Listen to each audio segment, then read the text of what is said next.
Bueno, esta nueva serie ha nacido del corazón de la iglesia, ha nacido del corazón de los líderes. Yo creo que ya desde el momento que estaba planeándose todo esto de Exponencial, ¿dónde están los jóvenes que fueron Exponencial? Creo que ha sido un resurgir o un reavivar, que obviamente es algo que hemos hecho o deberíamos de estar haciendo todos los días, pero ha habido un resurgir de contar las buenas nuevas, de ir por aquellos a los que no están aquí en los pies de Cristo. Y bueno, de eso nos dijeron el tema y pues creo que nos tocó iniciar, ¿verdad? Sí, justamente Dios habló algo a nuestro corazón y creemos que no es coincidencia de lo que está pasando en la iglesia y también de lo que estaba pasando en nuestra vida personal, así que pues decidimos compartirlo. Sí, y bueno, queremos empezar con una anécdota que fue la razón por la que Dios trajo esta palabra a nuestra vida. Bueno, me habló primeramente a mí, pero también a mi esposa. Y bueno, como saben, también tenemos algunos otros proyectos que trabajamos más de ámbito social, más de ámbito con las personas, con los jóvenes. Y bueno, en este caso teníamos un evento un día domingo. Entonces, pues nosotros pensábamos y decíamos, bueno, queremos algo de ambiente, algo para que la gente pueda acercarse, algo para que la gente pueda venir a ver, algo, no sé, alguien cantando, alguien danzando. Y recordamos que, bueno, había algunos talleres en el lugar donde nos estaban ahí prestando. Entonces decidimos comunicarnos con ciertos maestros, ¿no?, de estos talleres. Lo que sucedió es que, bueno, me pasaron el contacto como de 5 o 6, pero solamente uno contestó. Entonces, bueno, ya hablando con él, dijo, no, sí, el equipo puede y todo y listo. Y dije, perfecto, pues vamos a hacerlo, ¿no? Entonces llegó el día, llegó el momento, ellos llegaron súper temprano y todo. Y ya cuando empezaron a llegar, como que ya empezamos a notar algo un poco extraño, ¿no? Un poco curioso. Sí, realmente nos dijeron, va a venir un grupo de danza prehispánica. Pues no sé, nosotros ni siquiera nos tomamos el tiempo de investigar qué es danza prehispánica, pero creímos que es algo como la danza de los viejitos o algo así regional, pues, cultural. Sí, pero bueno, ya cuando empezamos a ver todo lo que estaban haciendo y lo que estaba sucediendo, pues vimos que ya era un tema un poquito más espiritual, ¿no? Ya era un poco más profundo. Demasiado. Entonces, bueno, sucedió todo esto. Para no hacerles el cuento largo, tristemente, pues realmente ellos se terminaron entregándole el evento a quién sabe qué y quién sabe qué otras cosas. Y realmente se sentía un ambiente pesado. O sea, se sentía algo, o sea, nosotros en nuestro espíritu sí sentíamos algo. Tristemente ese día, la verdad, estuvo muy triste para toda la gente que estaba ahí. Estuvo literalmente muerto, no hay otra palabra para describirlo. Pero pensando yo en mi mente y en mi corazón, yo trataba quizás de excusarme un poquito diciendo, pero es que yo no sabía que iban a hacer eso. Si yo hubiera sabido, si nosotros hubiéramos sabido qué era lo que iban a ir a hacer desde el inicio, pues yo creo que quizás no los hubiéramos invitado, ¿verdad? Obviamente también en ese aspecto pues tratamos de mostrar a Cristo y no ser de una manera pues dañarles, sino simplemente tratar de dejarles claras nuestras convicciones. Pero pues yo sí me puse un poco triste, la verdad, pero yo en mi corazón y en mi mente pensaba y decía, bueno, pues yo no supe y no es mi culpa, yo no sabía que esto iba a pasar. Y realmente me puse a pensar, que fue el título de esta prédica, si realmente yo era inocente, si yo era inocente de esto. Y algo que me cayó de verdad como un balde de agua fría a mi cabeza y a mi corazón, era que ser ignorante no es lo mismo que ser inocente. ¿Sí? Fue un fin de semana muy pesado espiritualmente para nosotros. Sabíamos cuál era la raíz, pero genuinamente ignoramos eso. Dijimos, no, este es un fin de semana donde no hay gente, pues quién sabe, quizás no están vendiendo. O sea, se sentía un ambiente espiritual muy pesado porque realmente estaban haciendo un pacto. Y nosotros fuimos demasiado indiferentes e ignorantes en esto. Y antes de aterrizar bien con la palabra, quiero que oremos y le entreguemos esto a Dios.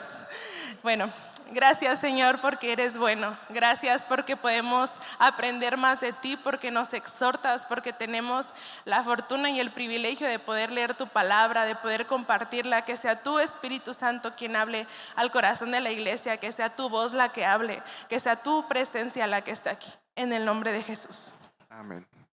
Bueno, ya cuando estaba después de días meditando la palabra y recordando lo que Dios había hecho y obviamente hablando con mi esposa, yo sentí esto de parte de Dios y bueno, casualmente nos sentíamos prácticamente igual. Eh, Traté de recordar una historia en la Biblia que bueno, nos cuentan también mucho desde pequeños, ¿no? Ahí en Sapicheri, antes no se llamaba Sapicheri, pero en Sapicheri, nos contaban una historia de Jonás. Y en esta historia de Jonás hay una ciudad llamada Nínive. Esta ciudad queremos abarcar un poquito más como toda la historia de Jonás, pero lo que quiero mostrarles ahora era que realmente cuando Dios mandó a Jonás a predicar la palabra de Dios a Nínive, realmente lo hizo porque era gente que no conocía de Dios, era gente que no había escuchado la palabra, era gente que era atroz. Ustedes pueden quizás buscar un poquito la historia de Nínive y todas estas ciudades, pero realmente eran ciudades un poco turbias, ¿no? Podríamos decirlo, realmente eran muy malvadas, tenían un ejército pues numeroso en cierta manera, entonces como que la gente no se metía con ellos, pero ellos hacían sus cosas allá adentro, ¿no? Sus cochinadas literalmente. Entonces, hablando de esto en la cuestión de Nínive, yo decía, bueno, ¿por qué Dios le dijo a Jonás que fuera a predicar a Nínive? Y en el versículo de Jonás 4:11 nos dice muy claramente esto de cómo ellos no distinguían de su izquierda y su derecha. Dice, y de Nínive, una gran ciudad donde hay más de 120,000 personas, que no distinguen su derecha de su izquierda y tanto ganado. ¿No habría yo de compadecerme? Entonces aquí la palabra de Dios dice bien claramente, no distinguían entre su izquierda y su derecha. En otras palabras, eran ignorantes de la palabra, eran ignorantes de lo que Dios les quería hablar, eran ignorantes de la ley, eran ignorantes del Dios creador y de que lo que estaban haciendo estaba mal. ¿Sí? Sí, en esta parte fue donde a nosotros Dios nos habló porque nos sentimos reflejados como el pueblo. Nosotros sabemos la verdad. Ahí había personas cristianas en ese evento y nunca nos dijeron nada, pero yo sé que sabían que nosotros sabíamos la verdad y no sé cuántas veces tú en tu día a día te pasa que ignoras las cosas. Ves cosas que alguien hizo mal, que tú mismo haces mal y por la ignorancia pues ni siquiera pedimos perdón a Dios porque a veces se hace un normal. Nosotros en nuestro evento pues sí nos sentimos así como que al principio de, híjole, pero ¿cómo le vamos a decir algo? Pero ahí nosotros teníamos el derecho de poder poner un alto. Pero quiero que medites esto, ¿cuántas veces tú eres ignorante en tu día a día de algo que no es de parte de Dios? Como esto que era tan simple, era un evento social, había muchas familias y ahí el rito y hasta la gente, bravo, qué bonito, pero ni siquiera sabían qué se significaba. Pero nosotros sabíamos y realmente no se puso el alto. Sí, entonces cuando Dios le manda a Jonás, lo dice por una razón bien específica y aparte de que eran ignorantes, es que realmente su maldad era demasiado grande. Esto nos lo menciona bien claro en Jonás 1:2. Y lo que Dios le dice a Jonás, dice, levántate y ve a la gran ciudad de Nínive y proclama contra ella que su maldad ha llegado hasta mi presencia. Y bueno, vamos a ver un par de veces esta frase que dice de cómo la maldad llegó hasta la presencia de Dios. Y yo no sé, no me puedo imaginar, pero sí puedo llegar a pensar cómo tenía que ser una ciudad de mala para que la maldad literalmente subiera de la tierra y llegara a la presencia de Dios. Una maldad tenía que haber sido demasiado grande, tenía que haber sido algo. Pero entonces lo que Dios le dice a Jonás es que tienes que ir a predicarlos. Ellos son ignorantes, pero son de verdad malvados. O sea, son aparte de ser ignorantes, son demasiado malvados y eran ignorantes. Y es donde queremos pasar a este punto que dice, ¿por qué eran ignorantes ellos?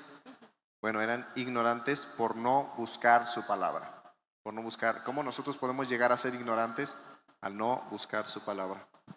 Y esto para nosotros fue un reto, porque no ha sido la primera vez que ha pasado, no sé, a mí me ha pasado en contexto familiar o en contexto en amigos o en lo laboral, de que veo situaciones de verdad que son malas, que no son la voluntad de Dios, y yo sé que no son la voluntad de Dios, pero es como, ay, pues es su problema, no es el mío.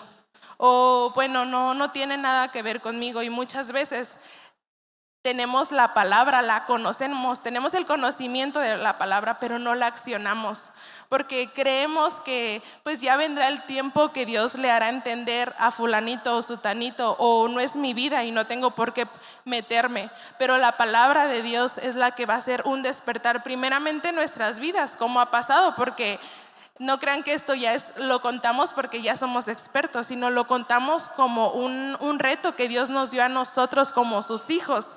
El decir, ¿qué estás haciendo con mi palabra? Porque eres ignorante. Si tú ya has leído mi palabra, tú me conoces. ¿Y cuántas veces nosotros llevamos años conociendo de Cristo y nos quedamos callados? Sí, en este sentido nosotros podemos verlo desde hoy en día. Nosotros estamos aquí con una Biblia que, pues, a través de los siglos, por medio de hombres, Dios ha hablado, pero realmente es la palabra de Dios mostrada y escrita. Nosotros, si nos ponemos a pensar en ese momento, antes de realmente de que viniera Jesús a esta tierra, ahora sí que las personas o aquellos que realmente compartían la palabra eran los profetas. Eran aquellos de que Dios les decía, ve y comparte, ve y di este decreto en mi nombre. Vemos muchos profetas en la Biblia que realmente hablaban y decía, Dios ha dicho, Dios les menciona, Dios dice esto, Dios dice aquello, porque realmente ellos eran la palabra de Dios físicamente hablando, ¿no? ¿Me explico? Ellos eran los que estaban en su tiempo con Dios y entonces hablaban. Entonces lo que nosotros tenemos que hacer es buscar la palabra de Dios, para de verdad nosotros primeramente dejar de ser ignorantes. Una cosa es que la gente pueda ser ignorante de la palabra de Dios, pero nosotros, si hay cosas que ignoramos de la palabra, lo dice también en Proverbios 2:6, porque el Señor da la sabiduría. Proverbios habla mucho sobre sabiduría, sobre el conocimiento, y aquí menciona, conocimiento e inteligencia brotan de sus labios. Entonces, si las mismas palabras, de los mismos labios de Dios brota sabiduría, entonces eso es lo que tenemos que nosotros consumir, es lo que tenemos que buscar, es lo que tenemos que leer para realmente salir de esa ignorancia. Así es. También queremos animarte, si estás anotando ahí en tu libreta o en tu celular, anota estos puntos, que de verdad no necesitas estar frente a unas personas y decir, hoy les voy a contar algo sobre Dios. No, esto te pasa en el día a día y tenemos que estar tan atentos de lo que Dios quiere que hablemos. Y de verdad que para nosotros fue un balde de agua fría ese fin de semana donde Dios nos dijo, ¿cómo estás con tu devocional? ¿Cómo estás con el tiempo conmigo? Incluso si memorizamos su palabra y no por algo cotidiano o porque es una tarea, sino realmente memorizar la palabra, porque ahí dice que el buscar su palabra nos va a traer sabiduría. En el momento que estuvimos ahí, de verdad que nos sentimos tronqueados, y no sé cuántas veces a ti te pasa que de verdad ves una situación, o tus hijos hacen una situación, o tus papás, o yo no sé, cualquier contexto, y no sabes tú sabes que está mal, pero te quedas como, bueno, o sea, empiezas a ignorar y empiezas a ser indiferente. Y queremos pasar a este otro punto que le pusimos indiferente, pero no inocente.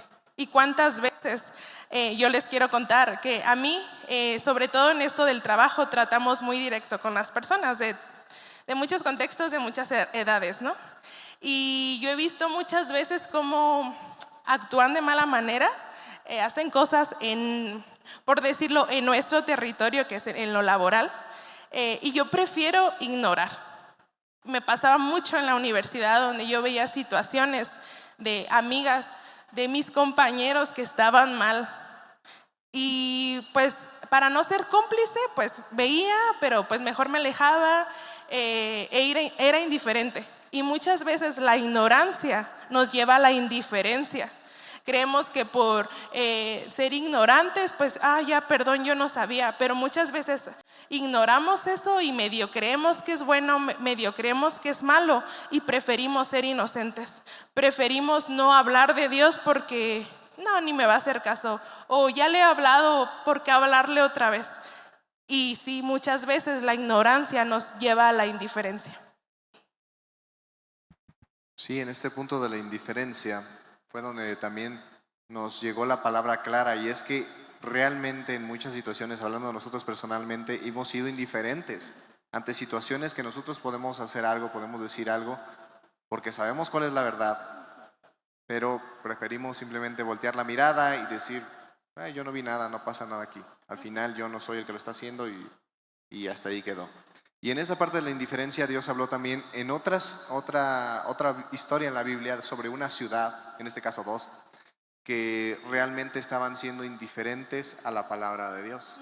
¿Por qué? ¿Cuál es la diferencia entre ignorancia e indiferencia? La ignorancia es literalmente no lo sabes, no conoces, pero la indiferencia es saberlo, es conocerlo, es haber escuchado y simplemente haces como que no pasa nada.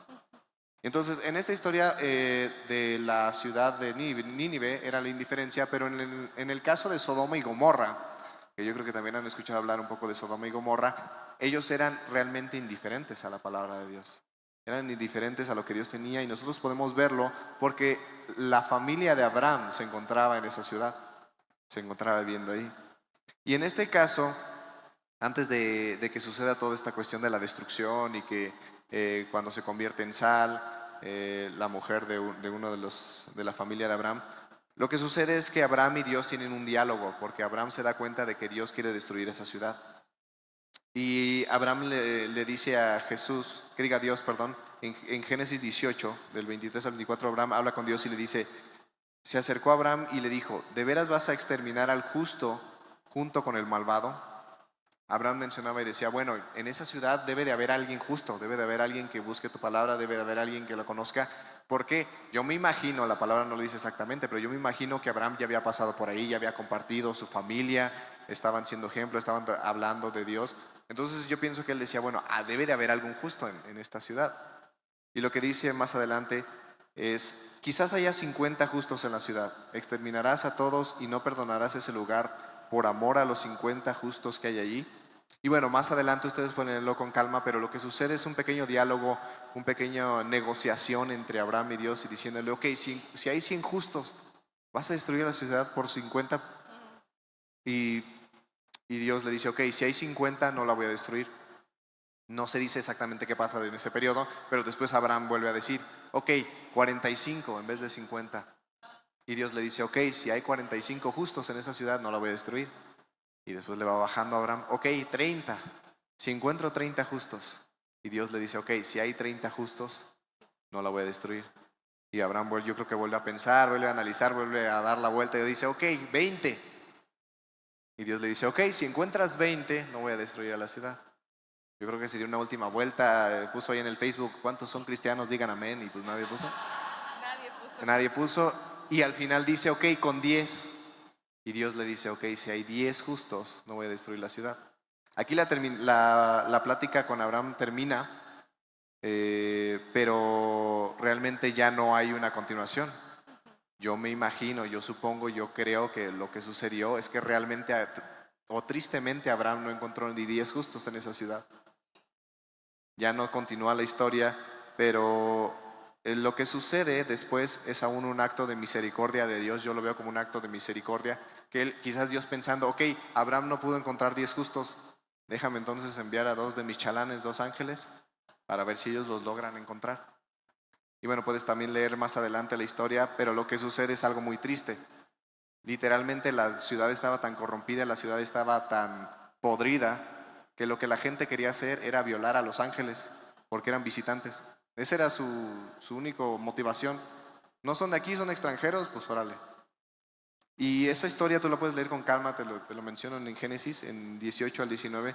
Pero lo que sucede al final es que los ángeles llegan con la familia de Lot y le dicen en el versículo 13 y 14, porque vamos a destruirla, hablando de que van a destruir la ciudad. El clamor contra toda esta gente ha llegado hasta el Señor y ya resulta insoportable. Familia, iglesia, tristemente nosotros estamos en una sociedad que por el pecado puede resultar insoportable a la presencia de Dios. Puede llegar a ese punto de que la maldad sea tal que llegue a la presencia de Dios y que puede decir, ya me resulta insoportable. Por eso nos ha enviado a destruirla. Lot salió para hablar con sus futuros yernos, es decir, con los prometidos de sus hijas.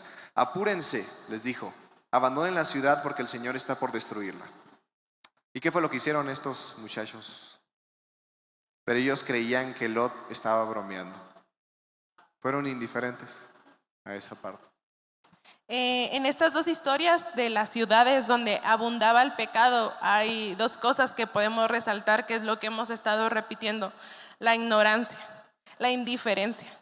Y entre más, yo no creo que Sodoma y Gomorra solo despertaron un día y todos eran pecadores y el pecado abundaba hasta muchísimo. No creo que sea así. Y hace poquito hablamos con nuestra familia y nos decían como, la generación de antes, éramos más cuidadosos, o sea, que son todos los de la edad de 50 para arriba. Nos decían antes no se veían las cosas tan feas y así. Y empezamos a hacer como un conteo de cosas que han pasado a través de los años y cómo realmente ahora hay cosas que pues ya lo normalizamos ver a dos chicas juntas, enamoradas, o a dos hombres, o gente abortando, y muchos temas sociales que podríamos poner sobre la mesa. Se empieza a normalizar. Actualmente estamos en un punto donde decimos, pues no es mi vida, o yo no sabía. Yo muchas veces, mis papás me regañaron, sobre todo a mi mamá, que yo era cómplice por estar en un contexto que no era la voluntad de Dios, pero mi respuesta era, yo no sabía. ¿Cuántas veces como hijos les decimos a nuestros papás, yo no sabía que estaban haciendo eso, yo no sabía. Yo no lo hice. Ajá, yo no lo hice. Esa es la frase también, yo no lo hice. O como adultos, porque nosotros también queremos hacer como mucho hincapié en esto que pasó en el bazar, pues era como, no era nuestro problema, pues nosotros solo los invitamos, ¿no? ¿Cuántas veces es nuestra responsabilidad como hijos de Dios poner un alto a la maldad? Y no lo vamos a hacer si ignoramos su palabra. De verdad, Dios nos hablaba y nos decía, tú no vas a poder sentarte sobre la mesa y decir, yo no apruebo el aborto por esto, porque puedo tener muy buenas ideas, pero si no tengo un fundamento de la palabra de Dios, ni siquiera la sociedad o la gente va a poder agarrar la onda. Estas tres ciudades tenían eso en común. Pasó el tiempo, pasaron los años, pasó la ignorancia, pasó la indiferencia y aumentó el pecado. ¿Y qué está pasando actualmente? Aumentó el pecado. Les quiero comentar algo sobre un familiar. Rápidamente, una sobrina mía tenía a su mejor amiga. Estoy hablando de niñas de 11 años más o menos. Tenía a su mejor amiga, como yo creo todas las niñas en su momento tuvimos a nuestra mejor amiga en la primaria. Y una vez llegó esta niña y le dijo a mi sobrina que la niña quería ser su novia. Entonces mi sobrina pues se choqueó. Fue como, pues no eres mi mejor amiga, o no le dijo así, pero supongo que pensó como, no eres mi mejor amiga. Y la otra niña súper segura fue como, yo quiero que tú seas mi novia. Esto pasó a mi familia y para no hacerles como largo el cuento, pues obviamente su mamá le dijo como, oye, eso no está bien, ¿no? O sea, aléjate de ella. ¿Quién hace eso? Aléjate de ella porque pues no, ¿cómo vas a ser su novia? Y ya fue su única respuesta, no le explicó nada. Entonces, pues obviamente mi sobrina llegó con su amiga y le dijo como, me voy a alejar de ti, y la empezó a ignorar sin explicarle más allá, y prefirió ser indiferente ante su orientación y siguió con su vida. Entonces la otra niña, lastimada de su corazón, fue y le dijo a su mamá. Entonces empezó a hacer un relajo en la escuela. Por eso, o sea, la mamá de la niña que quería con mi sobrina empezó a hacer un relajo con la mamá de mi sobrina, que por qué no lo permitías, y, o sea, se hizo bulla por eso, porque dos niñas de 11 años no iban a ser novias. Y a mí me explotó la cabeza porque yo sí pregunté, bueno, ¿y tú qué dijiste? Porque ella conoce la palabra de Dios. No, pues yo solo le dije a mi hija que se alejara. ¿Pero qué le dijiste a la mamá? No, pues que yo no quería, que no le hacemos a eso. Pues es fácil, yo lo he hecho. ¿Cuántos de ustedes lo han dicho esa frase? Pues no la hacemos a eso, chido tu vida y no me interesa. Tenemos la palabra de Dios. Y esto pasaba en estas tres ciudades, estaba abundando el pecado. Nadie puso un alto, nadie dijo, oye, eso no está bien. Aún con los mismos ángeles, la gente quería abusar de los ángeles. Va a llegar un punto donde aún en nuestra actualidad podemos llegar a ese punto. Muchas veces abusan de los hijos de Dios cuando quieren llevar las nuevas buenas. pero como no sabemos cómo defendernos, no sabemos cómo decir las cosas, yo no quiero ofender a la sociedad, yo no quiero que la gente se ponga en contra de mí. Pero vamos a dejar que lleguemos como Sodoma y Gomorra y vamos a permitir que como iglesia seamos indiferentes e ignorantes ante el pecado, y quiero que mediten mucho en eso.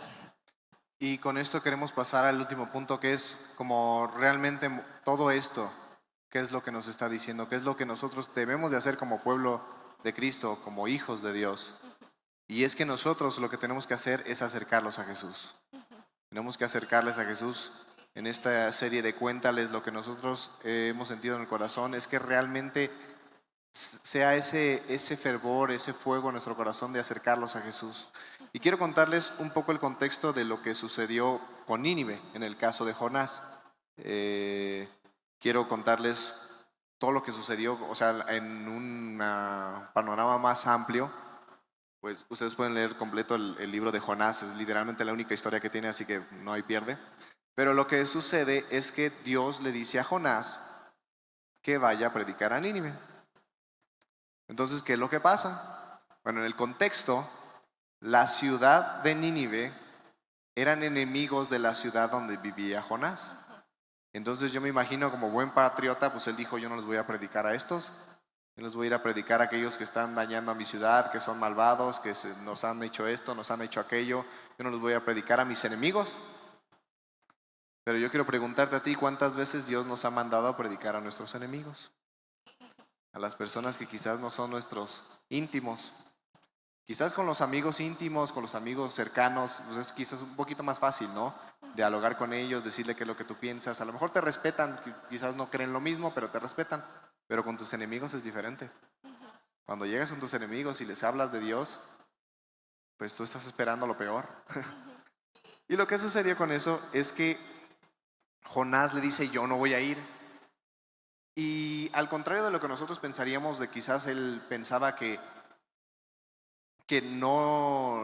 no iba a ir porque le iba a ir mal, porque los enemigos pues, lo iban a tratar mal, lo iban a matar quizás. Realmente, si nosotros leemos el contexto completo de Jonás, la razón por la que Jonás no quería ir a predicarles era porque sabía que Dios los iba a perdonar si se arrepentían. Esa era la razón. Yo me imagino a Jonás diciendo: yo no voy a ir a predicarles para que tú los perdones y después pues, todo lo malo que hicieron ya no importa. Y yo te pregunto aquí en esta ocasión, si tú supieras, imagina que tú vas a predicarle a quien tú te imagines, a tu hermano, a tu familiar, a tu amigo. Si tú supieras que cuando le vas a ir a predicar a esa persona, Dios los va a perdonar y va a ser lleno y va a ser perdonado, ¿no lo harías? ¿No te gustaría? Si tú estuvieras seguro así, que 100% en el momento en el que yo le diga va a aceptar de Cristo, ¿no lo harías? Esa era la razón por la que Jonás no quería ir, porque sabía que Dios era un Dios misericordioso y los iba a perdonar. En esta parte yo hace ratito como otra vez vi la historia de Jonás, está bien rápida, la pueden leer ustedes, o si no les gusta leer, pongan el audiolibro de la Biblia y te la cuenta bien padre. Pero yo decía, qué mala onda Jonás, porque ahí explicaba cómo Jonás en serio estaba enfurecido de que, o sea, él era como Dios. Claramente no les quiero mostrar este mensaje de salvación y misericordia porque son demasiado malvados. Y a mí me pasó mucho en el tiempo universitario. Yo estudié la licenciatura de educación artística, entonces en el contexto de los artistas se hacen muchas cosas muy incorrectas, ¿no? Y a mí me daba un montón de coraje ver cosas que hacían en el salón o así, entonces yo mejor ni les compartía de Dios porque pues para mí no se lo merecía. ¿Cuántas veces les pasa eso? Yo ni le voy a compartir de Dios porque no se lo merece, aparte me cae súper mal y me cae gordo o gorda y yo no le voy a decir que es lo bueno, que se vaya al infierno. No sé, pero a veces pasa, así pasa. Pero algo que a nosotros Dios nos habló es que quizás tú, quizás nosotros somos el único vínculo que los puede acercar a Jesús. Con un saludo o sentarte al lado o ir a comer con esa familia que no te gusta. Quizás solo tú eres el único vínculo de esas personas para acercar a Jesús. Tu testimonio, tu forma de hablar, por más gordos que te caigan. A mí hay muchas cosas que yo veo y que de verdad yo soy a veces un poquitín enojona y digo, ay, no me importa, y que las consecuencias de su maldad o las consecuencias de su error o de su pecado pero yo soy el único vínculo quizás que pueda acercar a X o Y, a esa persona, a Jesús. No lo vamos a saber a ciencia cierta, no te va a decir como tú eres el único, Dios no va a venir, pero ¿qué tal llegamos a la presencia de Dios y Dios te da la lista de personas que conociste? Y te dice fulanito, sutanito, tú a todos ellos le pudiste compartir, pero preferiste ser egoísta con tu salvación, con las nuevas noticias, porque no se lo merecían. Y muchas veces nosotros hacemos nuestra lista de quienes sí son merecedores de conocer a Cristo, de quienes no, de quién puede que sí, si me trata bien, pues ya medio le voy a hablar bien. ¿Quiénes somos nosotros? ¿Quién eres tú? ¿Quién soy yo para decir quién sí merece salvación o quién no? Y lo que sucedió con Jonás es que como él no quería, trató de frustrar los planes de Dios de todas las maneras posibles. Lo primero que hizo, Dios le dijo por acá y él se fue para el otro lado. La Biblia dice que se fue lo más lejos posible. Así el lugar, imagínate tú ahorita que vas a un avión, a un autobús y le dices, me das el boleto, el lugar más lejano. Así se fue él. Lo que sucedió ya lo sabemos, bueno, pasó con estos marineros. Incluso aún en esa desobediencia de Jonás, hubo marineros que se entregaron a Dios, que creyeron en el Dios verdadero, porque bueno, sucedió esta historia, ustedes la pueden leer y no se las spoileo, ¿verdad? Pero léanla. Y bueno, lo que sucede después de eso es que Dios lo vuelve a traer hacia Nínive, y ya cuando Jonás dice, pues ya no hay de otra, no voy a escapar de Dios, dice, bueno. Y cuando nosotros vemos lo que él está haciendo, cuando él llega a la ciudad, dice que era una ciudad que tardaba mucho en recorrerse, o sea, de verdad le tardaba días. Pero yo me imagino que él dijo, pues yo lo voy a hacer en un día y si Dios quiere, y a ver cómo les va. Y cuando leemos el mensaje de predicación, no sé si tú te has puesto a pensar o en algún momento que has hablado de Dios con alguien, te has puesto a analizar y decir, ¿cómo le voy a decir la palabra? ¿Cómo lo voy a hacer para que entienda? ¿Cómo lo voy a hacer? Pues Jonás dio el mensaje más chafa que te puedas imaginar. Sí. El mensaje de salvación más pirata, más insípido, con los menos detalles. Este fue su mensaje de salvación que dice en Jonás 3:4. Dentro de 40 días, Nínive será destruida. No les dice ni quién las va a destruir, ni por qué la van a destruir. No les dice ni qué tienen que hacer para que no sean destruidos. No les dice que fue por su pecado. No les dice nada más. Les dice, en 40 días, Nínive va a ser destruida.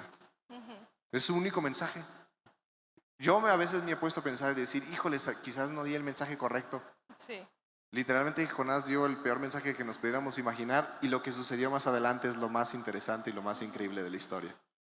Y es que en Jonás 3, del 6 al 9 dice, cuando el rey de Nínive se enteró del mensaje, se levantó de su trono, se quitó su manto real, se vistió con ropa áspera y se sentó sobre cenizas.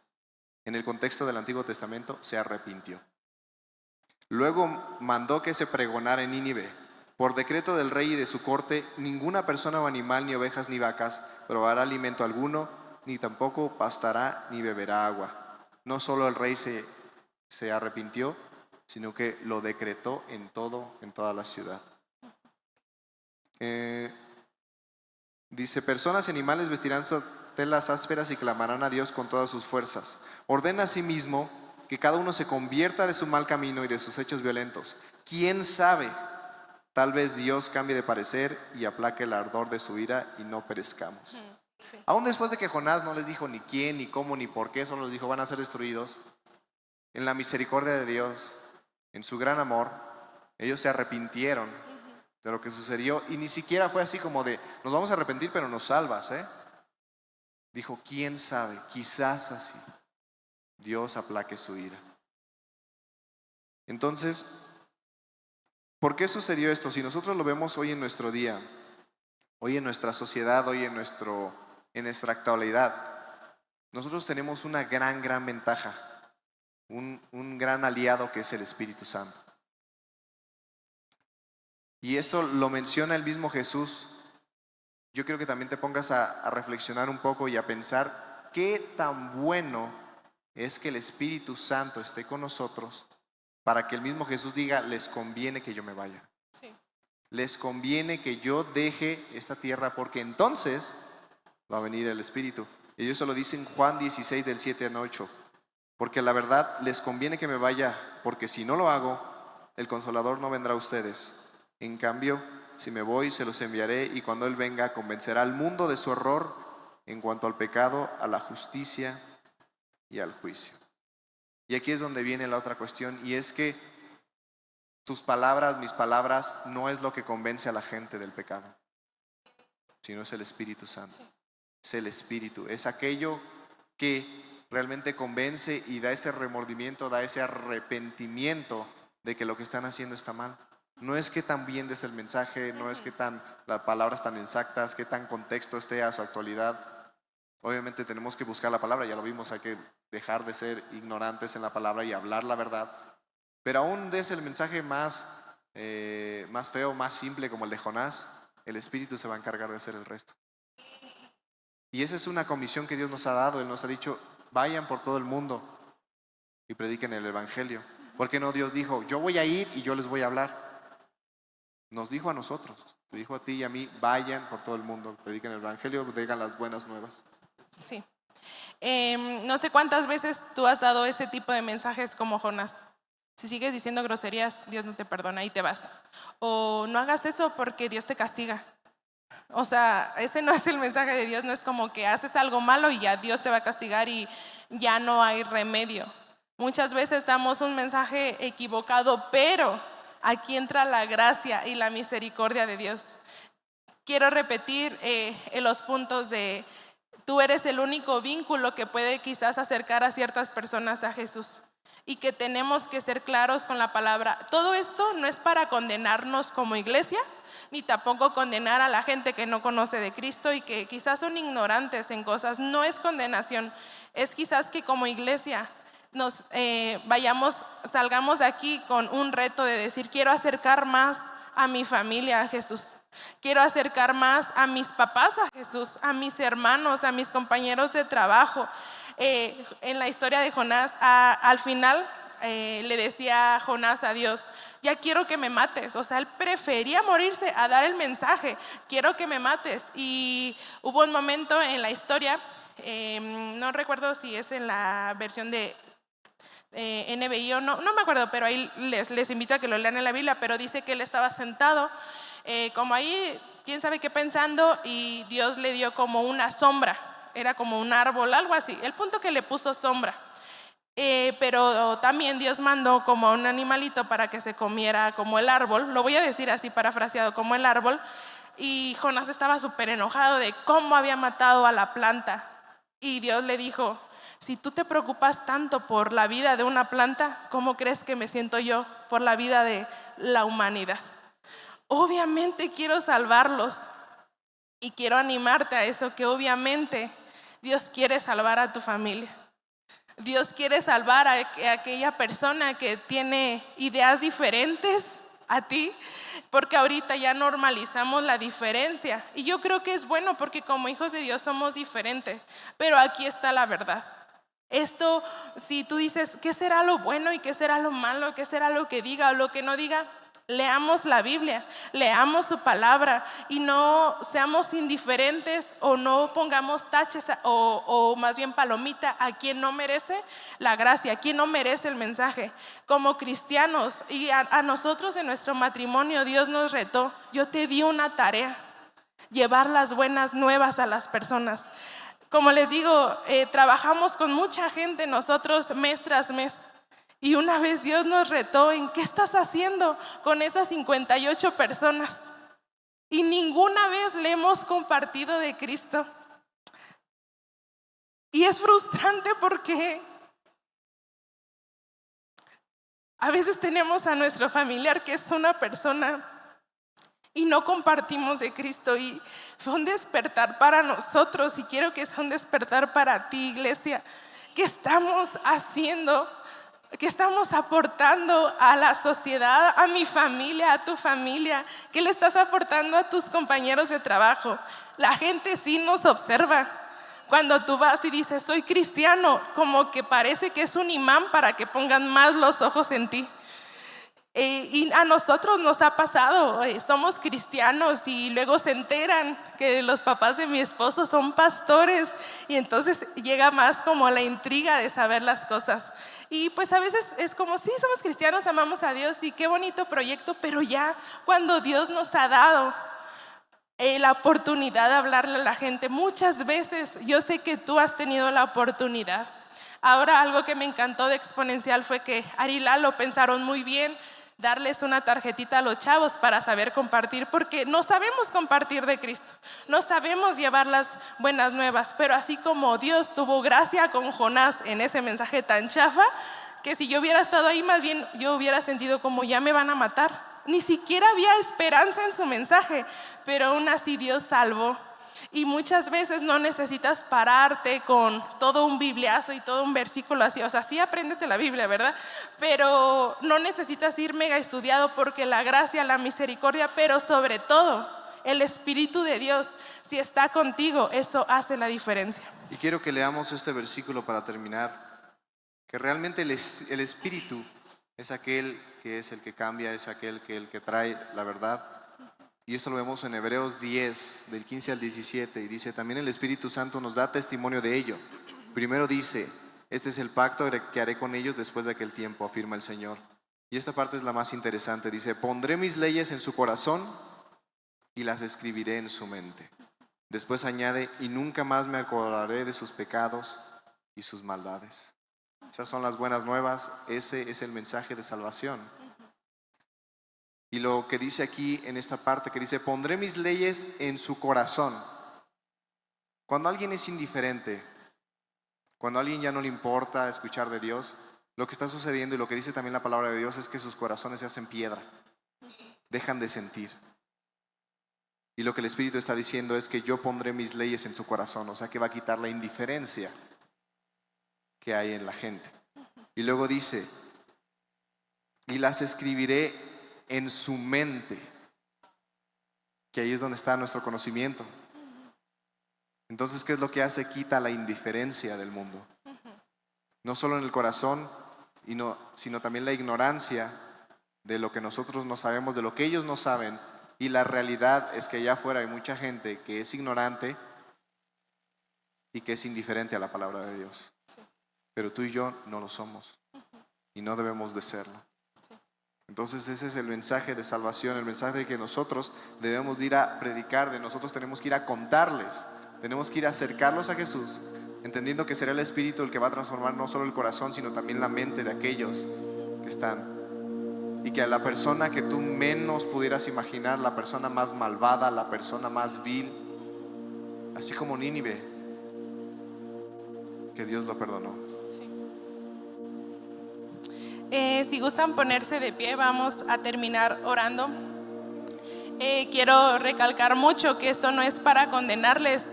Nosotros en nuestro momento, claro que sí nos sentimos como muy mal de que llevamos este proyecto y no hemos compartido la palabra de Dios. Pero también fue un reto y está siendo un reto. Y quiero que tú tomes esto, lo que hayas aprendido, lo tomes como un reto de parte de Dios. El mundo allá afuera necesita saber de Dios. El mundo allá afuera necesita personas que sean su vínculo para acercar a Dios. No importa si estás chiquito, no importa si eres un joven, no importa si ya llevas años en el Evangelio y nunca compartiste de Dios. Es más, quizás tú eres de los cristianos de la secreta, que en tu trabajo ya llevas unos 20 años y nadie sabe que eres cristiano. A nosotros todavía nos preguntan: ¿a poco ustedes son cristianos? Y no saben qué pena me da, que no sé ni cómo no saben. Hasta yo le decía a Pablín: ¿cómo la gente no sabe si trabaja con nosotros? Pues es mi responsabilidad, que muchas veces ni siquiera mencionamos el nombre de Dios o el nombre de Cristo en nuestra conversación. Somos el ejemplo y somos quien representa el mensaje de salvación. Somos los representantes de Cristo. Y el mundo nos necesita, el mundo te necesita a ti. El mundo te necesita cuando solamente va y te compra algo en tu negocio, o cuando va y pasa al lado tuyo. Que el Espíritu Santo esté con ustedes. Y yo deseo, esa es mi oración, que el Espíritu Santo esté con nosotros como Centro Cristiano Emmanuel, como jóvenes, como matrimonios, que podamos ser un testimonio. ¿Y por qué no cierras tus ojos y solo hablas con Dios? Perdónanos, Dios, porque aún como iglesia nos hemos callado porque creemos que las personas no son merecedoras. Perdónanos porque hemos sido envidiosos con la salvación. Perdona nuestra ignorancia. Perdona nuestra indiferencia. Perdónanos porque no hemos sido y hemos cumplido la tarea que tú nos has dado, que es compartir del Evangelio. Perdónanos, Dios, y llena tu iglesia con gracia, con misericordia, pero sobre todo con tu Espíritu Santo. Abunda tu Espíritu Santo en nuestras vidas con un verdadero arrepentimiento, con un entendimiento de lo que es compartir tu palabra. Somos el vínculo que acerca a la gente a ti. Que tu Espíritu Santo nos dé ese entendimiento como iglesia, aún en nuestros grupos conexión, en cada contexto que tú los conoces, que podamos ser un ejemplo de ti, que podamos ser esos representantes de ti. Te lo pedimos en el nombre de Jesús, que tu palabra se impregne en nuestra vida, en nuestra memoria, en nuestro día a día. Que nos vivamos apasionados y enfocados en querer aprender más de tu palabra, con un deseo que nadie nos lo quita. Que sea tu Espíritu Santo en tu iglesia. Hoy bendigo a cada familia, a cada joven, a cada niño, y lo sello con tu sangre preciosa. Y declaro que ningún pensamiento del mundo, idea del mundo, cosa normalizada por el mundo no va a tocar a tu iglesia. Vamos, iglesia, ora a Dios y clama a Dios por un nuevo entendimiento de su palabra. Ven, Espíritu Santo, en el nombre de Jesús.